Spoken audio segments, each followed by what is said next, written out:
L'Expo 67 ne dure que 6 mois. Et pourtant, sa réalisation demande un véritable effort de guerre.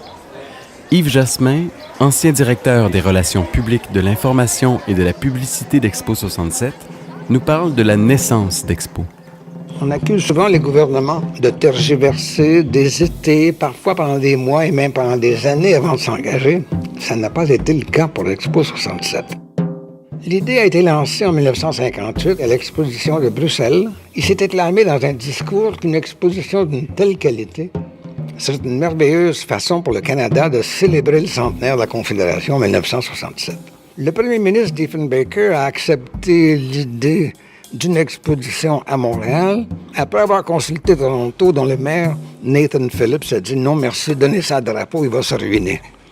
Une première présentation du projet au Bureau international des expositions à Paris s'est soldée par le rejet du Canada en faveur de l'URSS, qui voulait marquer le 50e anniversaire de la révolution bolchevique de 1917.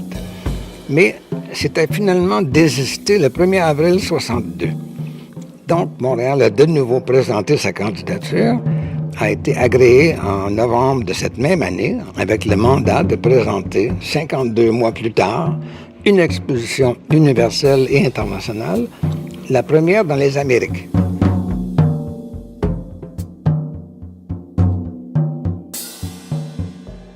La compagnie de l'exposition a donc été créée avant la fin de cette année de 1962.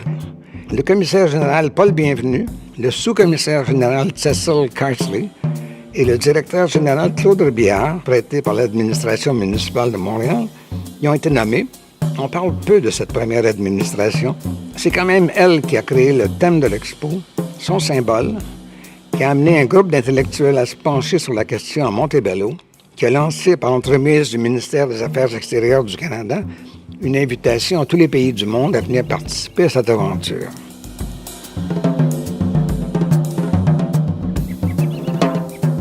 Et c'est là qu'un conflit avec le maire Drapeau a amené la démission de ce premier groupe. M. Drapeau, ayant considéré plusieurs options, a décidé de loger l'expo aux deux extrémités de l'île Sainte-Hélène, de créer l'île Notre-Dame et d'agrandir la jetée Macaire. Le groupe Bienvenu Carsley-Robillard s'est objecté puis a démissionné. La nouvelle compagnie de l'exposition a accepté le plan de M. Drapeau avec enthousiasme et le maire s'est mis à construire l'emplacement. Vous voyez ce que je veux dire? Quand on veut, on peut. Des 52 mois du début, il n'en restait que 40. Plusieurs pays avaient déjà accepté. Une esquisse de ce que l'expo serait avait été préparée, mais nous n'étions pas encore fin prêts. On s'approche de la grande sculpture « L'Homme ». Elle évoque le thème de l'expo, « Terre des Hommes ». Le thème de l'expo reprend le titre du roman « Terre des Hommes » d'Antoine de Saint-Exupéry. Il met à l'honneur ce qui unit l'humanité.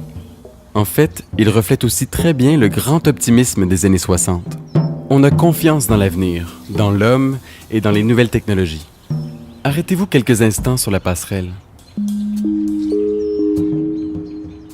L'expo a été la première à rendre concret le thème qu'elle proposait. Il y a 7 sous-thèmes qui ont été développés. L'homme interroge l'univers. L'homme à l'œuvre, deuxième thème. Troisième thème, le génie créateur de l'homme. L'homme dans la cité. Aux portes de la cité. L'homme et la santé. L'homme et l'agriculture. Finalement, le thème a présenté une synthèse de ces idées dans le labyrinthe de création de l'Office national du film et en fait qui est le premier ancêtre de l'IMAX actuel. Marchez lentement vers la sculpture « L'Homme ». Une fois là-bas, prenez le temps d'explorer la sculpture sous tous ses angles.